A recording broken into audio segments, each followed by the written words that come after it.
жалпы мынау Абайдың қара сөздері плюрализм деген нәрсе. Плюрализм деген бұл пікір білдіру, ой еркіндігі. Абай бұл қара сөзінде бір белгілі бір стильге, белгілі бір заңдылыққа, ережеге, емлеге бағынбаған. Қалай бар солай айтқысы келген. Қалай бар солай айттық деген сияқты кешегі. Осы руханият жағы болмайынша біздер жаңағы діни кемелдікке жете алмаймыз. Осы тұсын Абай атамыз айтып кетіп отыр ғой, осы жерде қозғап кетіп отыр сопылық бағытын. Біздің қазақ даламызда енді әдемі сөз еді бұл. Жалпы адамды тәрбиелейтін ілім ол айтқан кезде. Ең алғашқы абайтанушылар бұлар Әлихан Бөкейханұлы, Ахмет Байтұрсынұлы, Мұхтар Әуезовтер ғой. Біз көбінесе Мұхтар Әуезов деп танимыз ғой, бірақ негізінен абайтану деген іргелі ғылымның негізін салған адам бұл Әлихан Бөкейхановтар, Ахмет Байтұрсынұлылар. Бірақ біздің шариғатымыз одан да қастерлі да. Біздің шариғатымызды ауадан алған жоқпыз. Мен қалтамнан шыққан жоқ. Құранға, сүннетке сүйенген. Құран Алланың сөзі, хадис пайғамбардың сөзі да. Егер біз соған бірдеңе қосатын болсақ, шариғатқа деген құрметіміз қайда? Жасы адамның ұзақ болған жақсы, бірақ жасың ұзақ болып, ол егер дұрыс өтетін болса, Құдай разы болатын деңгейге өтсе, онда қуануға болады. Ал егер жасың ұзақ болып, ол күнәлі іске толатын болса, ондай ұзақ болғанынан еш қайыр жоқ екен. Ойдың ноқтасыз болуы, оған антоним ноқталы ой, яғни белгілі бір қалыпқа, бір стереотипке салып тастаған, осылай жүруің керек, цензура деген секілді. Шәкәрімнің айтып тұрған ноқтасыз ой. Кез келген нәрсеге ноқтасыз оймен, сыни көзқараспен қарайтын ба. Адамның өмірдегі өзінің баратын межесіне қалай жететіндігі ол өзінің таңдауында да. Жақсы хикметтер ашылады. Келе жатыр қазір. Ақынның Абайдың кінәсі емес дейді. Бұл оқушының кінәсі дейді, оқырманның кінәсі. Бұл жерде Абай сөздердің түсініксіз болуы, ол өз ойын жеткізе алмағандығынан емес, біздің соны жете түсіне алмауымыздан деген нәрсе айтады. Өз адамдардың табиғаты екі түрлі болады дейді. Тумасынан өзі бір көркем мінезбенен, ешкіммен несі жоқ, өсек айтпайды, қызығушы жоқ, көркем мінезбен туған адамдар болады. Осы жерде мысалдар отыр. Иә, осы жерде бар Бекжан бауырымыз, Аллаға.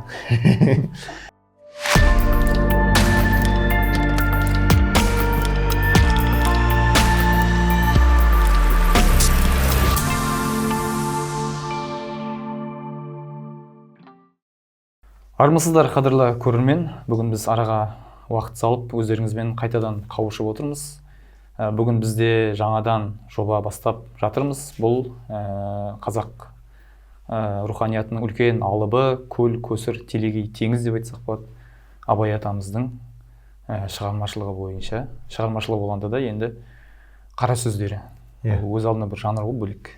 Сол үлкен мұхиттан бір шөміштей болса да бір нәрсе алып қалу, соны пайдаланайық дейсің ғой. Соны бір елге не дейміз, кішкене талдап, түсіндіріп, өзіміздің әлімізше, өзіміздің халімізше соны түсіндіру. Сондықтан осындай жобаны қолға алдық. Енді Абайдың қара сөздері жалпы саны 45 қара сөз ғой. Құдай қуат берсе, сол 45 қара сөзді соңына дейін талдасақ деген ниеттеміз. Осындай ой келген ғой алдында. Өйткені Абайдың қара сөзін көбісіміз оқып жатамыз, сосын қазір жастарда оқиды, сөздері ауыр болып келеді ғой. Парсша сөз бар, ішінде арабша сөздер бар, орысша сөздер қосады дегендей. Сосын көп жерде түсіну қиындау болып қалып жатады жаңа сөзінше.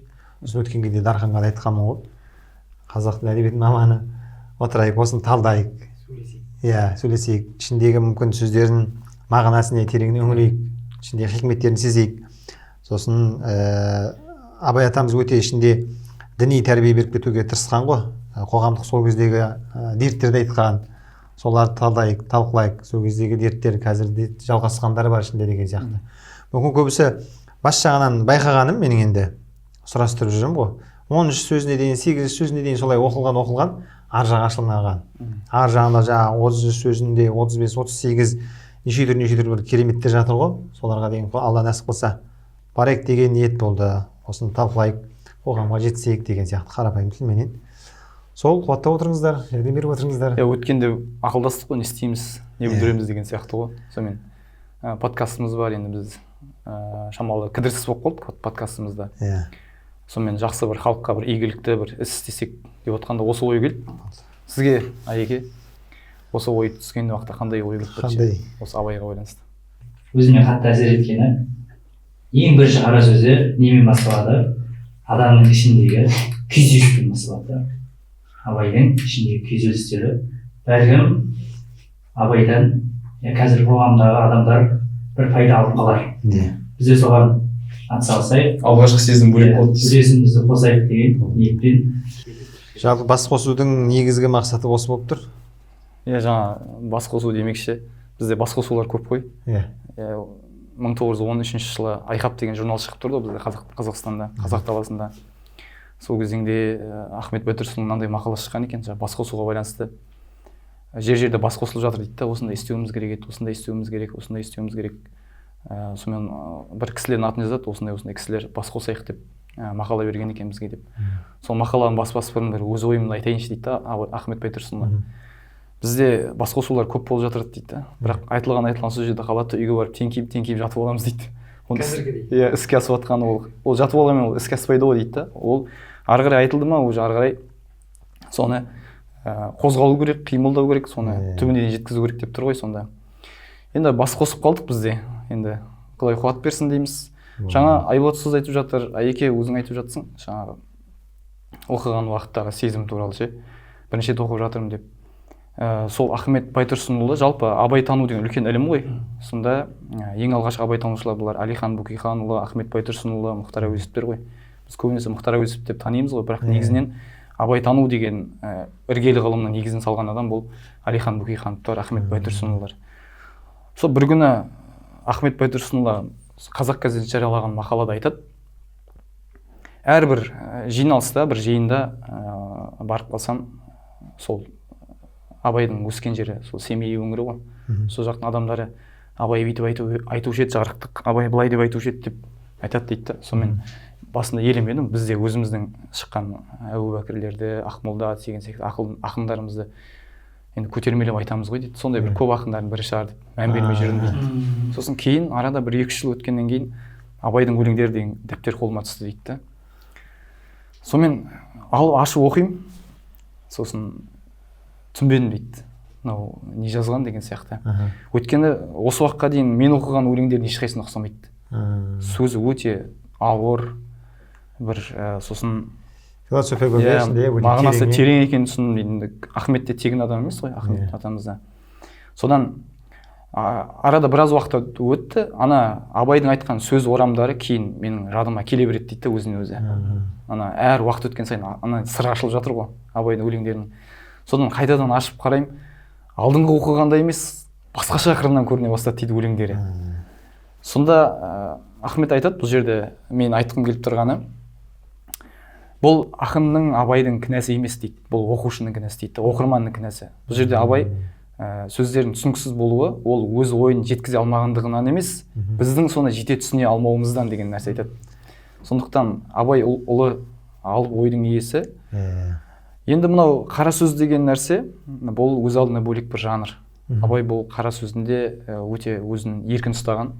Және өлеңде ырғақ болады, буын болады, ұйқас болады. Ода бір ритм болғандықтан сен айтатын ойыңды бір өлшемге салуың керек та. Ана буындан сақтайсың. Ал қара сөзде Абай сол ритмге сыймай қалған ойларын талдап өзі ана өзінің жаңағы нелерінің шарқ сияқты түсіндірмесі сияқты өзінің өлеңдерінің. Сол кезде айтысы келгендерін осылай жазған. Енді көп созбай бірінші азат жолдан бастайық. Сосын соны талдайық. Бастамас бұрын бір кішігірім не айтып жіберейін.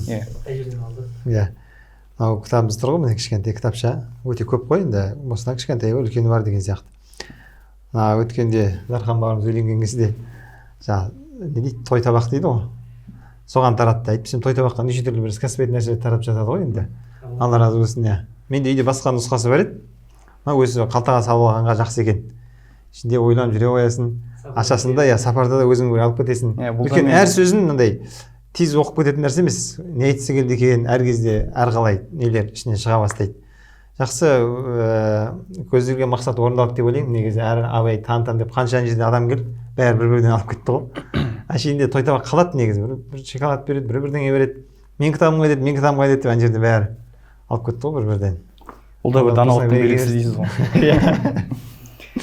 Кірсек мақсат. Сонымен 1890 жылы бастаған. 1890 жылы Абайдың жасы 45-те.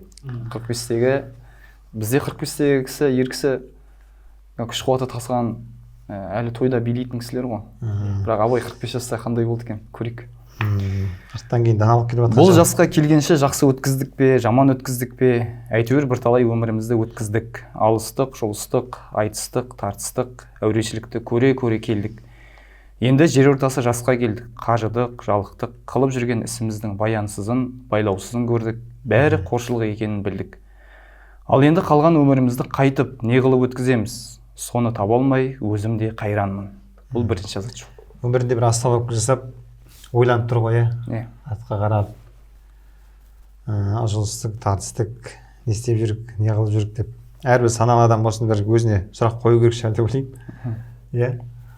Әдемі жазған негізі. Енді жаңа 1890 жылы жазды дедік қой мұны, 45 жаста. Содан 4 жыл алдын 1886 жылы абай қартайдық, қайғы ойладық, ұйқы сергек, ашуың, ашыған у, ойың кермек деген өлең жазған.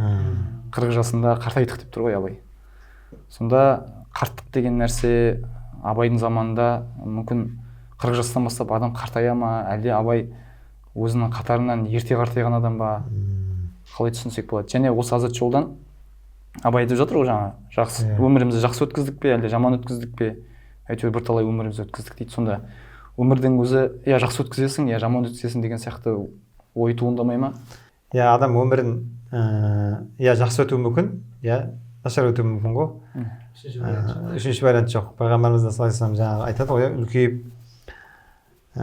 жасы адамның ұзақ болған жақсы, бірақ жасың ұзақ болып, ол егер жаңағы дұрыс өтетін болса, Құдай разы болатын деңгейге өтсе, онда қуануға болады де. Ал егер жасың ұзақ болып, ол күнәлі іске толатын болса, ондай ұзақ болғанынан еш қайыр жоқ екен. Я мүмкін 40 жылға өмір сүрген кезде оның күнәсі 40 жылдық күнә болар ма деген сияқты ғой. 190 кетіп жатса, оның күнәсін еселей бергеннен гөрі. Бұл жерде енді жас та қатты маңызды емес, бәлкім сол жылда қандай поступкілер, қандай яғни Құдай ұнайтындай нәрсе істеді ма, сол болып тұр ғой, айтамыз. Соған бір тоқталып қарағанша дұрыс өмір сүрдің ба? Қазір бәріне қойылу керек. Енді жаңағы 40 жастан асып тұр ғой, 45-ге келгенде жазып тұр ма? Оның алдында жаңа өлең шықты дедің. Меніңше сол кездегі азаматтар 40 жасында жаңағы даналық хикмет келетін шығар, бір отырып ойланатын шығар мүмкін. Қазіргідей емес шығар деп өзім ойлаймын. 13-те отау емес деп атады ғой, ертелі есейіп, жауапкершілік алады, сөйтіп өскен шығар деп ойлаймын, өз басым. Сол қатарластарында мүмкін сондай болған шығар. Ал қазіргізмен салыстыратын болсақ, енді келмеу мүмкін да. Ертелікте қарап отырмыз, шынымен сондай ғой, 21 жасында осындай іс бітіріп жатты, 25 жасында осындай деген сияқты. Бізде керісінше жауапкершілік алмас үшін әлі жаспын ғой деп жүре беретін болып тұр екен. Осы абзац туралы сіз өзіңіз не дейсіз, айтып отырсыз? 1886-та бір кітап өлең жазған деді ғой, иә. Демек бұл қара сөз оның алдындағы әбден жаңағындай жұртқа насихатын айтып, бір ізгілікке шақырайын, жақсылыққа шақырайын деп, содан бір нәтиже шықпағасын, иә, ең соңында қара сөз қойып жазып тұр. Иә, солай десек те болады. Енді жалпы 40 деген біздің қазақтың қоғамында бір ерекше сан ғой. Бізде жаңағы 30-ға келсең орда бұзасың, 40-қа келіп қамал аласың деген секілді. Және пайғамбарлықтың да 40 жаста жүктелуі тегін емес сияқты. Өйткені 40 деген нәрсе бұл адамның бір биологиялық тұрғыдан да әбден жілік майының толысатын уақыт сияқты ғой.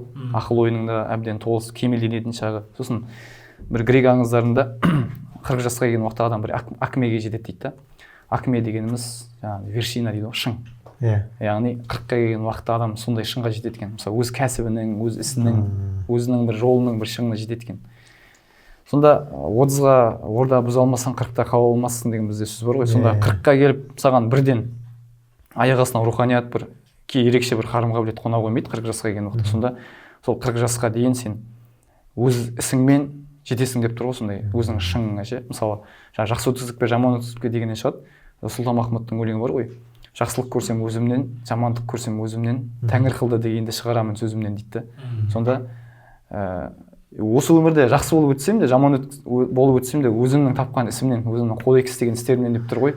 Маған тәңір осыны салды, болды, мен соның несін сүріп шықтым деп Құдайға жаба салатын бір не болмайым деп тұрған сияқты ғой, иә. Тағдыр мәселесін алып тұр ғой.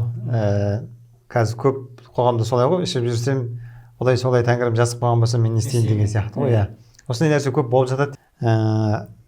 Яғни Дарханды айтпаған менің түсінгенім бойынша жақсы өткізу сосын жаман өткізу деп жатыр ғой енді. Біреу жақсы өткізсе, оған жаңағыдай алып баға бермейміз ғой, Құдай жақсы өткізсін деп жазып қойған. Немесе жаман өткізсе, Құдай саған жаман өткіз деп қойған деген сияқты. Бәлкім жақсы жаман өткізу сенің өзіңнің кәсібіңе байланысты деген сияқты кетіріп тұр ғой. Адам өмірінен жалпы сұралады ғой. Адамға белгілі бір деңгейде жаңа таңдау берілген, қалау берілген. Бізде енді тағдыр мәселесінде екі түрлі таңдай алатын мәселелер бар, таңдай алмайтын мәселелер бар да. Сол үшін бізде де мысалы ата заңда да келеді ғой, ешкімнің арына, ұлтына тиісе алмаймыз. Өйткені не, оны адам таңдай алмайды. Ол Құдайдың жазып қойған. Ал таңдай алатын мәселелер бар. Дін мысалы, немесе діни көзқарас, немесе қандай да бір мәселеге көзқарас адам таңдай алады да. Сондықтан бір ауыздан адамда таңдау бар деп кесіп айтып тастай алмаймыз да. Немесе таңдау жоқ деп те кесіп айтып тастай алмаймыз.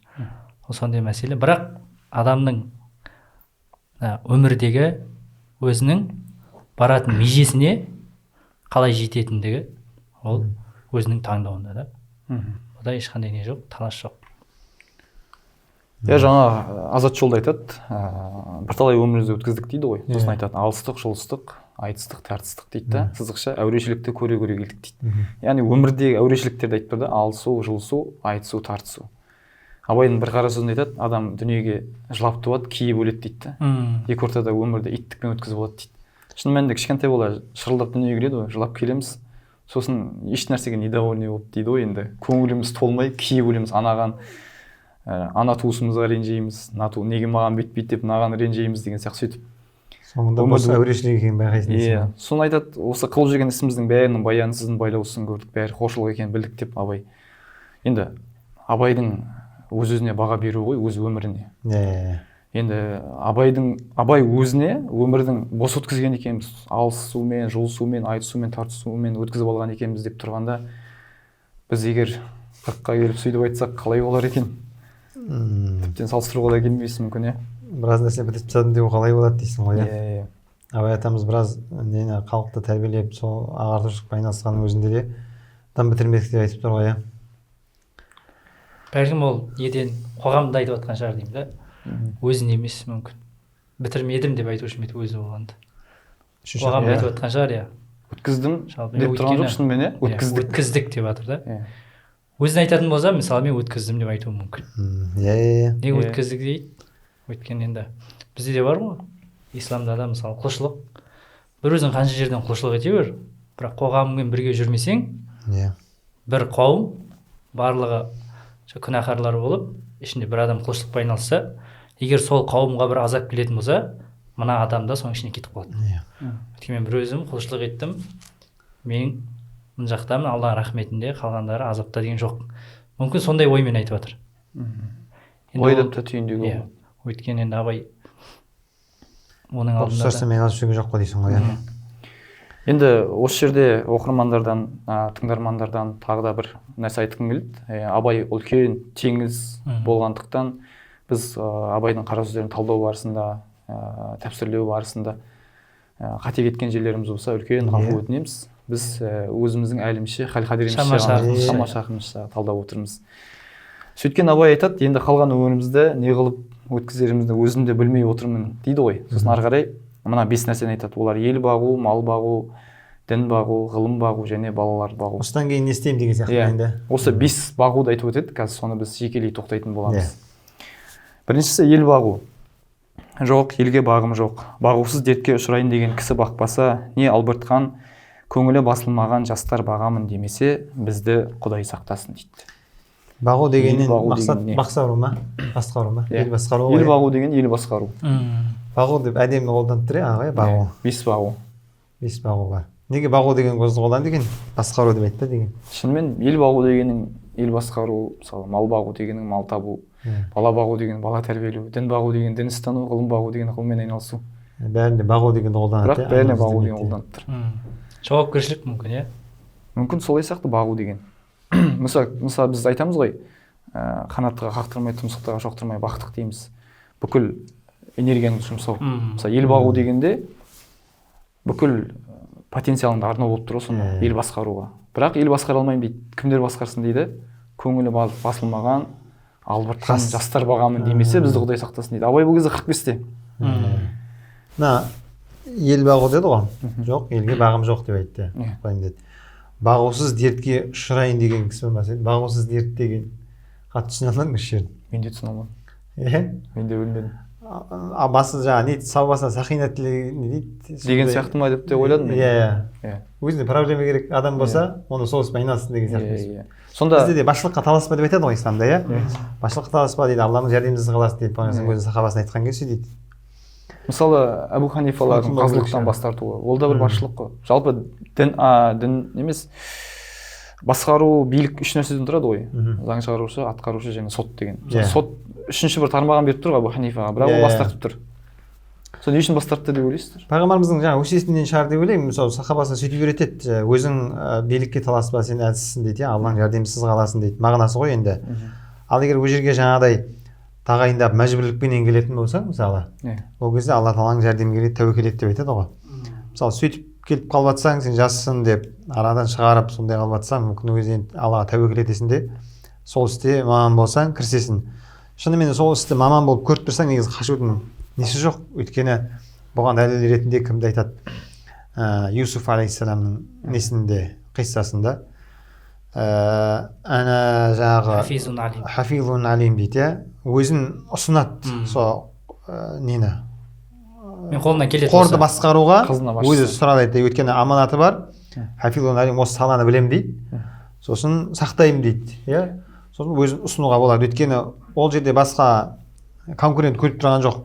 Сол істе пайдаң бар екенін біліп тұрса, мүмкін ұсынуға да болады. Басшылықтан түгелі қашу емес. Ал басшылықты аңсап, ізінен жүгіріп, басшылық деген біраз нәрсе береді ғой енді. Сол кезде түсіп кетпеу керек шығар бәлкім. Сен бұл жерде менің ойымша Абай өзі 45-ке келіп қалған, иә, шамамен. Мүмкін бұл жерде өзінің жеке руханиятымен, нәпсісімен не болып жатыр, пікірталас болып жатыр. Өйткені сопылықта сізге мына 5 бағудан бас тартып жатқан бағуын барып қарасаңыз, соңында мына нәрсеге тірелді да. Бізде сопылықта қазір келеміз ғой сопылық жайына да. Сопылықта мынандай бір мәселе бар. Хуббур рияса дейді. Басшылықты жақсы көру. Басшылықты орындау бар, сосын соны жақсы көру бар. Мен оны орындай аламын ба, істей аламын ба, істей алмаймын деген мәселе бірінші орында тұрған жоқ. Бірінші орында менде басшылық болу керек. Екінші хуббу шухра дейді, танымалдылық. Мүмкін Абай осыдан өзінің руханиятын, яғни өзінің рухани жағын тазалап алу үшін мен сол нәрсеге түсіп қалмайын деп, сол үшін бас тартып жатыр да. Жаңа танымалдық дегеннен есіме түсіп кетті. Шәкәрімнің өлеңі бар. Абайдың рухани шәкірті, бірден бір шәкірті ғой, Ізбасар сол айтады да. Әлемді түгел мені көріп, ешкім де мені көрмесе, қалауым нәпсім бәрі өліп, зияным жанға тимесе дейді. Қарап отырсақ, бізде мынау танымалдылыққа өлермендік, ұмтылу. Иә, хайп қуайын ба, басқа қуайын ба, қайтсем де атымды ел таныса екен, аты жер таныса екен. Жаңа біреудің аты не дейді? Бір нәрсенің аты дүрліктіп тұрған елге мәлім дейтін сияқты. Сондай нәрсеге бір адамның өлермендігі бар да, бірақ Шәкәрім айтып жатыр да, әлемді түгел көріп, шарлап, қыр-сырын меңгерсем де ешкім мені білмесе екен деп жатыр. Рухани бай болғанның белгісі ол. Сондай құпия, өзін сондай бір тылсым ретінде ұстағысы келіп тұр да. Қалауым нәпсім бірге өліп, ешкімге зияным тимесе. Осы жерде бір кемелділіктің бір шыңы сияқты ғой. Дарханға бір сұрақ қойып кетейін енді. Рухани кемелдік. Осы қазақ тілі әдебиеті маманы ретінде бізде сондай бір кісілермен кездескенмін да. Абай туралы күйеулерінде сұрақтар қалып қойыпты да. Егер Абай мықты болса, артына неге шәкірт қалдырмайды? Өйткені ол болыстың баласы болды, мүмкіншілік болды. Неге артынан мектеп ашпаған деген сияқты. Осыған өзің Абайды оқыған адам ретінде қалай жауап бересің? Жалпы тарихта шарттырай деген болмайды дейді ғой. Егер осындай болса, мынандай болар еді деген сияқты. Мысалы, Абай мектеп ашса, онда мынандай болар еді деген сияқты. Я, Абай мектеп ашқан жоқ. Мысалы, Абырайлар мектеп ашты. Өйткені оның миссиясы, білеміз ғой, қыздарға бөлек мектеп ашты, ер балдарға бөлек мектеп ашты. Сол үшін ауыл молдалар діннен шығар, тіптен оны балаларға, қыздарға теріс білім беріп жатыр деген сияқты. Ескі фанатизм ғой енді. Ескішілдік. Абай мектеп салмаса да абайдың айналасы деген үлкен бір ұғым бар абайтануда. Абайдың айналасы дегенге абайдың шәкірттері кіреді. соны орнын басатындай, иә. Абай өзі өлең шығарудан бөлек оның сазгерлігі бар ғой, оның күйлері бар, оның қаншама әндері бар. Желісінде шығар. Иә, абайдың әнші шәкірттері бар, абайдың ақын шәкірттері бар. Мысалы шәкәрім, өзінің балалары Ақылбай, Мағауиялар барлығы абайдың айналасына топтасқан талантты жастар еді, сол жастар тәрбиеледі. Және алаш зиялылары бірден бір абайдың шәкірттері ғой. Алаш зиялы, мысалы Міржақып Дулатұлы абай туралы аттап кетті дейсіз бе? Мағжан Жұмабаев, Сәкен Сейфуллин, Ахметтер, Алихандар абайдан аттап кетті дейсіз бе? Демек ол сұраққа негіз жоқ, иә? Негіз жоқ ол сұраққа. Бір өзінің бір айтқан сөзі да, иә? Иә, жай ғана сөз. Енді құлағым ұшымен шалып қалды да. Жалпы мынау абайдың қара сөздері плюрализм деген нәрсе. Плюрализм деген бұл пікір білдіру, ой еркіндігі. Абай бұл қара сөзінде бір белгілі бір стильге, белгілі бір заңдылыққа, ережеге, емлеге бағынбаған. Қалай бар солай айтқысы келген. Қалай бар солай айттық деген сияқты. Мысалы, шәкәрім айтатын сөз бар ғой, ноқтасыз оймен тексердім дейді, кез келген нәрсе. Ноқтасыз ой, ноқта деген білеміз ғой жалпы не нәрсе екенін. Тізгін дейді. Иә, малдың басы салатын ноқта. Ойдың ноқтасыз болуы, оған антоним ноқталы ой, яғни белгілі бір қалыпқа, бір стереотипке салып тастаған, осылай жүруің керек, цензура деген секілді. Шәкәрімнің айтып тұрған ноқтасыз ой, кез келген нәрсеге ноқтасыз оймен, сыни көзқараспен қарайтын болған. Абайдың бұл қара сөзінде кейбір сөздері алдағы уақытта кейбір сөздеріне қарама қайшы шығып отырады. Бұл деген не нәрсе, бұл үлкен дайындықпен кірісті Абай. Бірақ мен қазір мына қара сөзін мынаны айтамын, іле шала мынаны айтамын деп дайындалмаған да Абай. Қалай келді? Даму үстінде болған және өзінің көзқарастарын уақыт өте келе тек жазып отырған. Қалай бар, солай жазып отырған. Және жаңа ел басқару деген қайтып оралатын болсақ, Абай өз өмірінде 2 рет болыс болған адам. 2 рет болысқа түсіп ел басқарған адам. Қоңыр-көкше деген жерде болыс болған адам. Және Абайдың даушарларға қатысы оларды шешу туралы және сол кезеңде патшалық Ресейдің әбден отарлық саясатының гүрлеп тұрған кезі ғой. Хандық биліктің толық жойылғаны, Кенесарының әскерін талқандалып, бас көтерер хан жоқ. Қазақ даласын білесіз, генерал-губернаторлықтарға, болыстарға, уездерге, старшиналарға бөліп тастаған уақытта, сонда сол ішінара қазақты басқару туралы заңдарға Абайдың өзінің қосқан заңдары бар. Қасым хан қасқа жол, Есім хан ескі жолдарынан іріктеп, бізге осындай заңдар дұрысырақ келеді деген. Ахметтің Алихан сөзі бар ғой, адам заң үшін туылмайды, заң адам үшін жазылады деген ба, деген сияқты сөз бар ғой. Соған ыңғайлап, сол саяси істерге белсене араласқан сәттері өте көп. Мысалы 13 жасында оны медреседен Құнанбайдың шығарып алып елесіне араластыруының өзі сол ел басқару ісіне жастай араластырғаны ғой. Және Абай елді басқарып, ел басқарудан қашып тұр ғой. Бірақ егер ол бос болса, би болса, ол кемеліне жеткізіп орындай алмас па еді деген сұрақ туындауы мүмкін. Жоқ, ол орындай алар еді. Бірақ бізге болыс болған Абайдан гөрі, би болған Абайдан гөрі өзінің ойын қағазға жазып қалдырған дана Абайдың болмысы, тұлғасы бізге керек болып тұр ғой. Соған біз қуанамыз. Егер басшылықпен жүріп қалатын болса, мүмкін бұл нелер бізге жетпес пе еді, сол нәрсеменен машғұл болып қалар ма еді, айналысып қалады да. Қанша сөз жерге көміледі.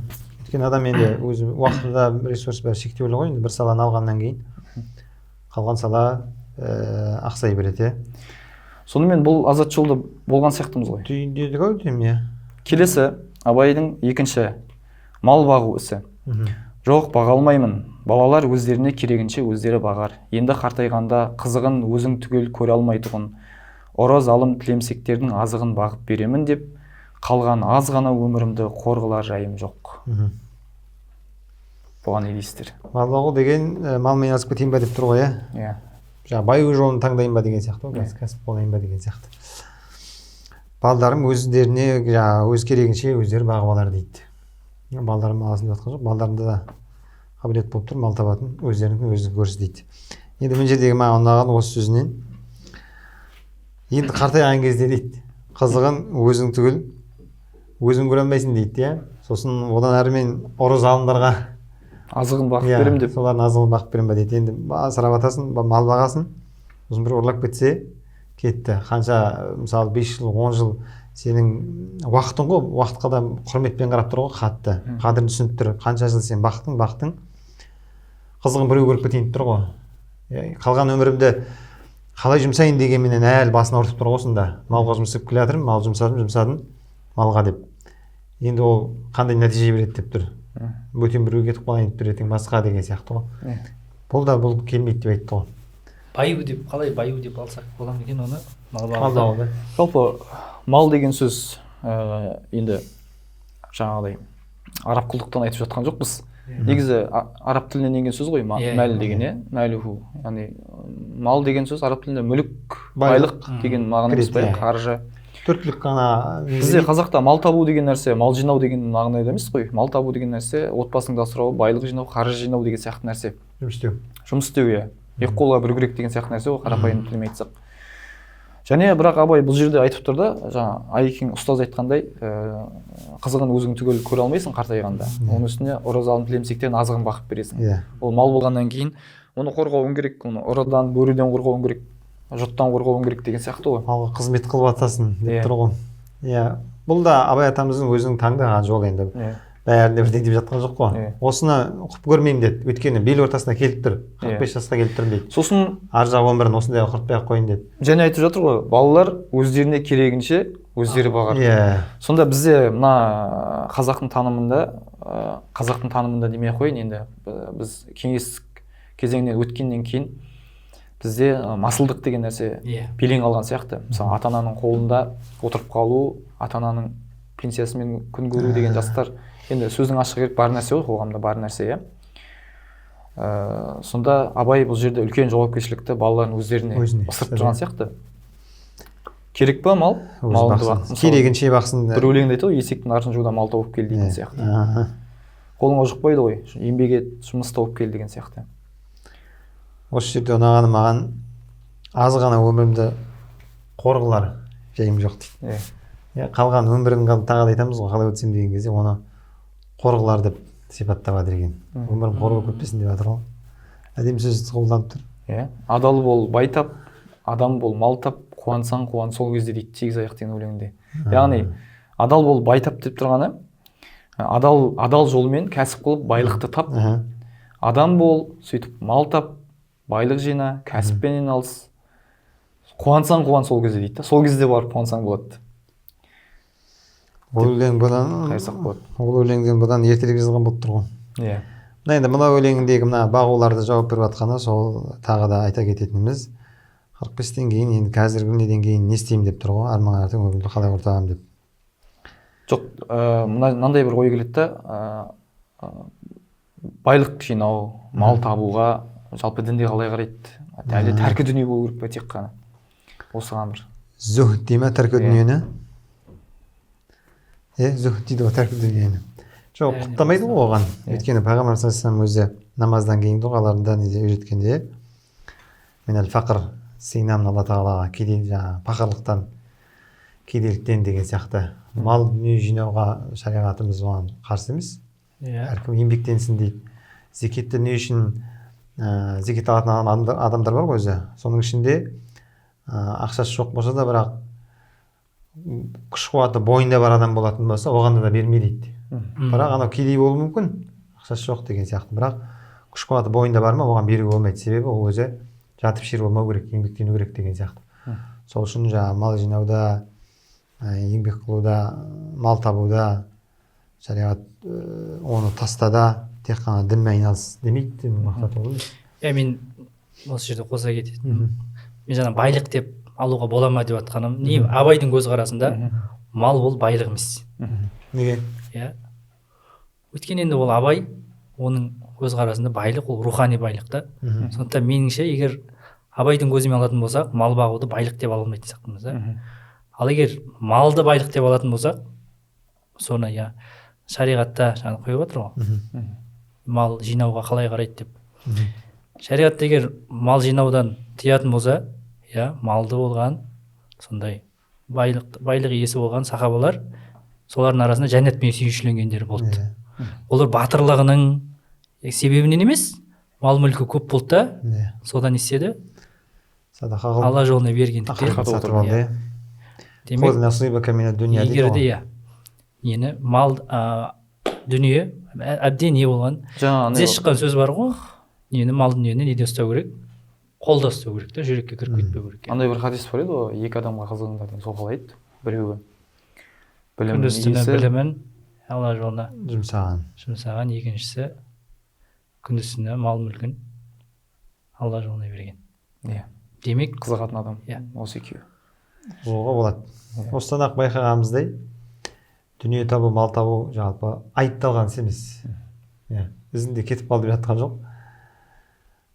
Керегін алу керек. Осы дүниеден өзің үлесіңді алып қал дейді. Бұл дүниеге Алла тағала бізді осы дүние әлемінен неше жіберді.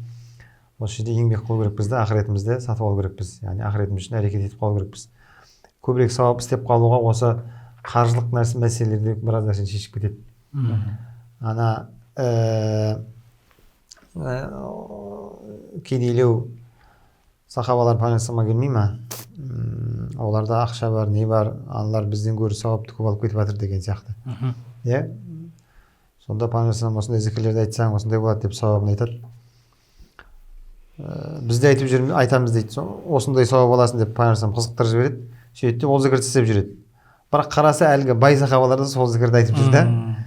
Енді алдымызға шығып кетті, енді істейміз дейді. Бұл енді осылардың осы дүниеде Алла тағала өздеріне берген нәрсесі дейді. Құдай тағала беріп қойған. Енді оған ештеңе істей алмайсың. Сен де әрекет қылсаң, дүниеңмен де сатып аласың. Қосымша тегін болған зікірлерді де істей бересің деген сияқты ғой. Демек дүниесі артық болу оған ақыретінде артықша плюс болып тұр. Сол үшін жастарға айтатынымыз бұл мал дүние табудан қатты қашудың керегі жоқ. Бірақ осы жасқа келген кезде Абай атамыздың түйгені енді әрмен қарай не істеймін деген кезде мүмкін тәрбие мақсатында айтса да керек. Тәрбиелеу мақсатында да ойлаймын. Жаңа оразалын тілемсек дейміз ғой енді. Сонда малды кезінде қазақ даласына барымта деген нәрсе болған ғой. Бір ауылдың малын, екінші бір ауылдың бай адамы жылқысын алып кетеді, барымта алып. Сосын барымтаға қарымта деген бар. Ол мына жақтан келді де оның малын алып кетеді. Ответка. Иә. Сонымен ұлы ойбай, ұлы шу, азды шу қым қуыт елдің арасы. Сондай болатын болған кезінде. Сосын кезінде бір байлар арнайы сондай бір қарулы, қанакрат деймін, қайтпайтын сондай бір барымташыларды ұстап отыратын болған. Ұрыларды кілең. Не бір аты танылған ұрыларды. Мысалы кезінде ана қан мен терде де суреттейді ғой, Тәңірберді деген жаңа басты кейіпкерлер бар емес пе? Қан мен терде Әбдіжәміл Нұрпейісов атамыз. Сол атақты Кәлен деген нені алып отырады. Бір үлкен ұрыны ұстайды екен да. Ол Тәңірбердінің астындағы жүйрік жылқысы бар екен, ақал теке. Арнайылап Түркмен даласына барып, соны барымталап алып келген екен. Жылқыларын асылдандыру үшін ше. Сонда қазақ даласында сондай бір ұрылар болғанда, бұл енді өте дұрыс емес іс қой енді. Бірақ Абайдың кезінде мынандай бір оқиға болған. Сондай бір ұрылығымен аты танылған бір кісі болған екен. Сөйтіп Абай бір күн соны алдын алдырған екен шақырып. Ол адамдардың көбісі негізі кедей болады. Ананың малын алады, ұрлап алып береді. Соған ақысына рахмет ретінде бір-екі жылқы береді. Сөйтіп отбасын асырайды. Сосын Абай келіп айтады екен, саған бір өтінішім бар. Мен саған осындай бір мал берем. Неге жететіндей. Отбасыңа өмірің соңына дейін жақсылап игеріп, асырап істейсіндей. Сосын айтады, сенен бірақ бір нәрсе сұрайын дейді Абай. Сосын ана кісі айтады, қалағаныңыз сұраңыз дейді ғой енді. Сол кезде Абай айтады екен, маған ұрлығыңды бер деп айтады екен Абай. Сен маған ұрлығыңды берсең, мен саған осындай байлық беремін деп. Ұлық жасама деп тұр ғой. Жасама деп тұр. Сосын ана кісі ұялғаннан айтыпты да, мен жаңағыдай амалдың жоқтығын істеп жүрмін ғой деп ше. Сонда Абай сол ұялту арқылы оны ұрлығын қойдырған екен да. Сөйтіп алдына малын салып. Сонда кезіндегі ұры алымдардың көп болатындығын осыдан түсіне береміз ғой енді. Оған тәрбиелеп тастады бір адамды жаңағы ұрлығын сатып алумен. Сонымен бұл азат жолды да бітірген сияқтымыз, жеткілікті ғой. Осы не туралы, мал туралы, дүние туралы бір айтып кетейін жаңа. Қазір қоғамда бір сөздер бар ғой жаңағыдай. Дін дұшпандары дейміз бе, қалай айтамыз енді. Солар айтады ғой, егер де ақша, мал мүлік болмаса, мал дүние болмаса дейді, діннен ештеңе қалмас еді дейді. Былайша бір қарасаң, қой құрсын, мал мүліксіз де былайша дін тұрады ғой деп айтады ғой. Бірақ негізінде сөзін егер түсініп қараған адам үшін жаны бар сияқты да. Сен үлкен исламның 5 тірегінің бірі болған зекет неге байланысты? Мал дүниеге байланысты. Мал дүниеге байланысты. Қажылыққа бару үшін мал дүние керек. Ал бала шағаның нәпақасы парыз ба? Парыз. Оны өтеу үшін мал дүние керек. одан бөлек былай қарапайым намазда да мысалы сен үстің әурет жерін жабық тұру үшін киім киіп жасау керек, керек. оны да не істеу керек? алдын не керек? Иә, демек мал дүниені құлшылығыңа, иә, осы өмірде пайдалансаң уже дұрыс орнымен, ол да не керек дүние да. Иә. Оны бір атыла асырып тастай алмаймыз. Иә. Мұсылманның көркемдейді дейсің ғой, жақсы Иә. мал мүлік. Абай бастатқан келесі нәрсе ғылым бағу. Мгм. Жоқ, баға алмаймын. Ғылым бағарға да ғылым сөзін сөйлесер адам жоқ. Білгеніңді кімге үйретерсің, білмегеніңді кімнен сұрарсың. Елсіз күнсізде кездемені жайып салып, қолына кезін алып отырғанның не пайдасы бар? Мұңдасып шер тарқатсар кісі болмаған соң, ғылым өзі бір тез қартайтатұғын күйік дейді. Осы сөз енді ауыр сөз, иә. Жадама. Бұл нелердің бәріне, бағулардың бәріне жаңағыдай деп қараймыз дедік қой, тәрбие мақсатында айтып отыр деп. Иә, басқаларға біз деп айтты дедік қой, әдейі тәрбиелеу. Уағыз барысында да, ал біз не істеп жатырмыз қазіргі күнде деп айтамыз ғой. Иә. Қалғандарымызды ойландыру үшін деген сияқты. Солай деп түсіндім енді. Мына үшіншісінде ғылыммен айналысайын ба деген мәселені көтерді. 3 жасқа келген Арман ағатай енді ғылыммен айналысайын ба деген мәселені көтерді. Енді мына жерде ауыр келгені маған, ғылым сөзін сөйлесер адам жоқ дейді. Интеллигенция деп айтамыз ба, сауаты көтерілгенменен, жеткенменен сол тақырыпта, сол темада сөйлесетін адам таппасаң да күйіктен кетеді екенсің ғой. Шыныменен бір белгілі бір саланы меңгердің. Сосын енді сол мәселе туралы қозғайын десең, оған келетін ыңғай келмей жатыр. Қазірде жастардан көп шығып, Алла разы болсын, жаңа кітап оқуға үйретіп жатқан жобалар көп қой. Халықтың, жастардың сауаты көтерілген сайын сөйлесетін ортақ тақырып, деңгейі өседі деген сияқты.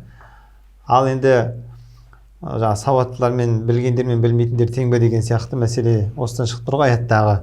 Үйреніп келгенменен оны кіммен талқылаймын дейді. Иә, сол нәрсені айтып сөйлесетін адам жоқ. Мәселені айуат сізді өзі білетін шығар, ақида саласын оқып келдіңіз. Келгеннен кейін де бір кітап оқып талқылағыңыз келсе, немесе соны айтқыңыз келген жағдайда да кейде термин түсірінбей жатса, нағылып жатса деп қалатын жағдайлар болып қалады ғой, иә. Жаңа айтып кеттім ғой, мысалы ана бағана бір айтқан хадисті аудармай кетіп бара жатырмын да.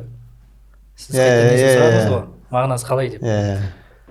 Сіз отқасын, біздің аудитория тек сіз сияқты арабша кетіп бара жатырмын да. Өйткені неге? Бірге өзің түсінетін адам болса, әрмен қарай жүру оңай. Дарханда Абай туралы әдеби тілде бір сөйлесіп, мектепте қойын, бірақ мұғалімдер көп шығар. Бірақ басқа ортада достардың арасында бірдеңені айтайын десе, өлеңнен мысал келтірейін десе де, аудитория қабылдамай қалса да бір түрлі болып қаласың ғой, иә. Ол сол мәселені өте күшті көтерген, ғылым үйренгенменен ғылым сөзін сөйлесер адам жоқ дейді. Сосын білгеніңді кімге үйретерсің дейді. Жаңа мәселе енді жоқ, басқа мәселе. Білгеніңді кімге үйретерсің дейді. Қазіргі тапшы болып жатқан мәселе ғой. Қазір медреседе сабақтар жүріп жатыр, Құдайға шүкір. Жаңағы араб тілінің грамматикасынан өтіп басталып жатыр. 7 адаммен басталады, 2 адам қалады. Құран әліппесі деп басталады, 30 адам. Жаңағы класста бөлмеде орындық таппай қаламыз. Адамның көптігі соншалық басталады, тәжвид. Бірақ сенен келіп сабақ сұраған кезде тиісіп жібереді, ұялып қаласың.